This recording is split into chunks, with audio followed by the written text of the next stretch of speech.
Japanese director Kitamura has released a Shudder original film, DOWNRANGE. What is Shudder? I don't know. Jokes aside, Kitamura's The Midnight Meat Train was a huge hit, in my mind at least, within the horror community. But DOWNRANGE definitely strips all that way back and revisits a classic survival shootout scene. To me, this film was very reminiscent of 90s horror. The plot involves several strangers that are carpooling for a road trip when they get a flat tire. This classic horror cliche happens within the first 5 seconds of the film, by the way. Okay.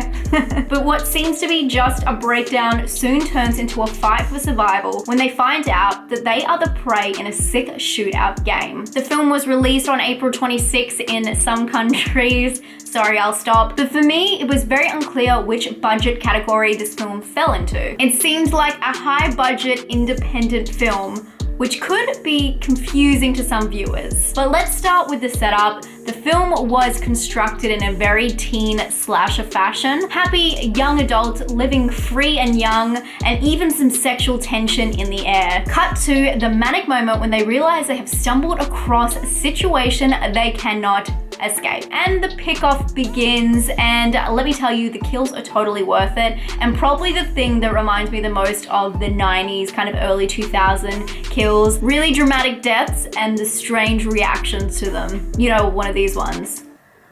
Oh no. You died. I can't say that there is anything off about the techniques in this film. The cinematography was spot on. That being that it wasn't too picturesque that it took you out of the film, but it was bang on with the stranded in the hot sun yellow. The shots were great. The blocking was just enough to feel like you were trapped in the open space. Great job here. I love this. But the film takes a turn with some of the acting. I say this because it kind of comes in and out of the film, and as I said before, the reactions to anything, to deaths mainly, are very strange.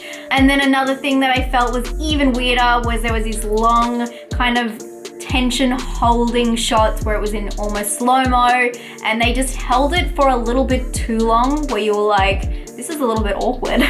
I felt bad for the poor actors that were left like kind of gasping in limbo during these scenes. It must have been really hard to pull off. That being said, this shootout slasher definitely has its moments. There was immense, uncomfortable, anxiety-building tension that had the potential to hold the audience on the edge of their seat and let them just kind of hang there for a sec. But were these few moments really worth the whole watch?